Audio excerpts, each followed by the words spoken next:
ज्योतिराव फुले यांचा वाद आणि वास्तव इतिहासाच्या पानांमध्ये दडलेलं नेमकं सत्य काय आहे? उदयनराजे भोसले यांनी केलेल्या एका विधानाने सध्या वादळ उठले आहे. ज्योतिराव फुलेंनी पहिली शाळा सुरू केली हे खरं नाही.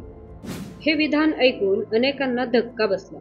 कारण फुले यांना आपण नेहमीच समाजसुधारक आणि शिक्षणाचे पुरस्कर्ते म्हणून ओळखतो. पण या विधानामागे काही तथ्य आहे का? आज आपण याच प्रश्नाचं सखोल विश्लेषण करणार आहोत. उदयनराजेंच्या विधानाकडे सोपे म्हणून दुर्लक्ष करता येणार नाही. कोणतीही गोष्ट सरळपणे स्वीकारण्याऐवजी तिच्या मुळाशी जाऊन सत्य शोधणे आवश्यक आहे. फुले यांच्या कार्याचा आणि त्यांच्या योगदानाचा योग्य अर्थ लावण्यासाठी आपल्याला इतिहासाच्या अभ्यासपूर्ण विश्लेषणाची गरज आहे. या संदर्भात काही प्रश्न विचारणे महत्त्वाचे आहे. फुले यांनी नक्की कोणती शाळा सुरू केली? ती पहिली शाळा होती का? आणि जर नसेल तर फुले यांचे शिक्षणातील योगदान काय होते? या प्रश्नांची उत्तरे शोधताना आपण तत्कालीन सामाजिक आणि राजकीय परिस्थितीचाही विचार करणे आवश्यक आहे. फुले यांच्या कार्याचा अभ्यास करताना आपल्याला अनेक ऐतिहासिक संदर्भ मिळतात.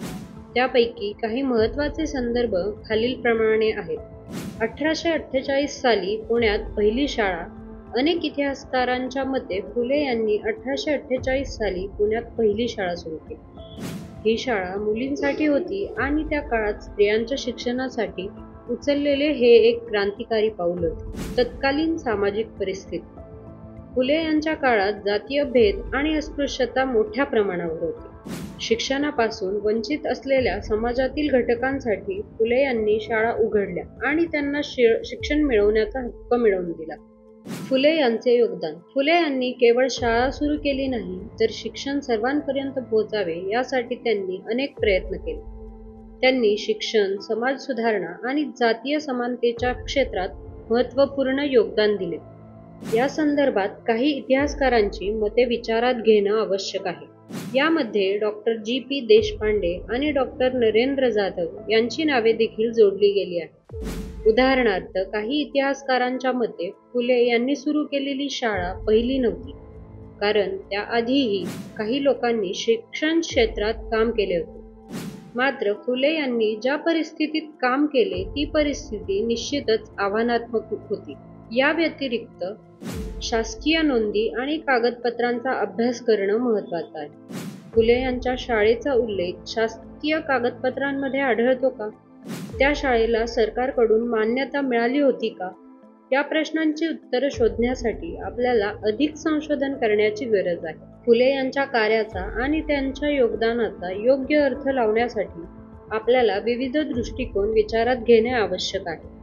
काही लोकांच्या मते फुले यांनी पहिली शाळा सुरू केली हे विधान अतिशयोक्तीपूर्ण असू शकते, तर काही लोकांच्या मते फुले यांचे योगदान निर्विवाद आणि त्यांनी समाजात क्रांती घडवली. या संदर्भात आपल्याला हे लक्षात घेणे आवश्यक आहे की इतिहास हा नेहमीच अनेक दृष्टिकोनांनी पाहिला जातो.